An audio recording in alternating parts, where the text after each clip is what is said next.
Je m'appelle Aurélie Claire et je suis directrice de Cyberbooster. Et Cyberbooster, c'est le premier dispositif d'accompagnement des startups dédié à la cybersécurité en France.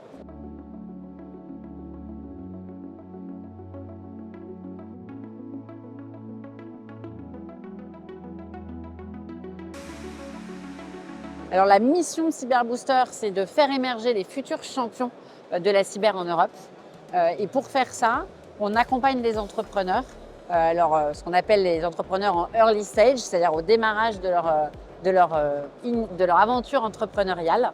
Voilà, donc on a différents programmes d'accompagnement pour aider les entrepreneurs à mûrir leurs projets, à trouver leur marché, etc.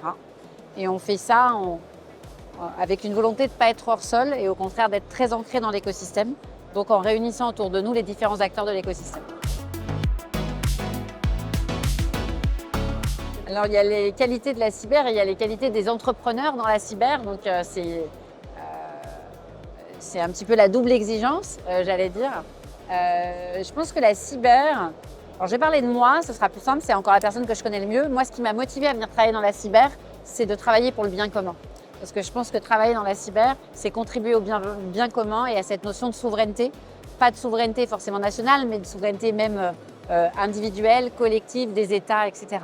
Donc je pense que ça, c'est une valeur qui donne envie d'aller dans la cyber. Et quelle qualité il faut avoir? J'allais dire, on a besoin de toutes les qualités dans la cyber.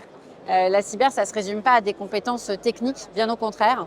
C'est plein d'autres choses. C'est aussi, nous, on accompagne des startups, par exemple, qui sont sur la sensibilisation et qui vont donc proposer des solutions gamifiées. Donc même des compétences en gaming peuvent être utiles à la cyber. Il y a plein d'enjeux différents et puis il y a besoin, une solution de cyber, elle doit être vendue, donc il y a besoin de marketing, il y a besoin de commercial, etc.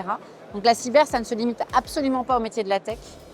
C'est tous les métiers qui sont là. Et puis pour être entrepreneur dans la cyber, faut un petit peu d'audace, peut-être un petit peu de folie des fois aussi, et beaucoup de résilience, ça c'est l'entrepreneuriat, et beaucoup d'agilité, je veux dire de capacité à s'adapter, à rebondir, à itérer, etc.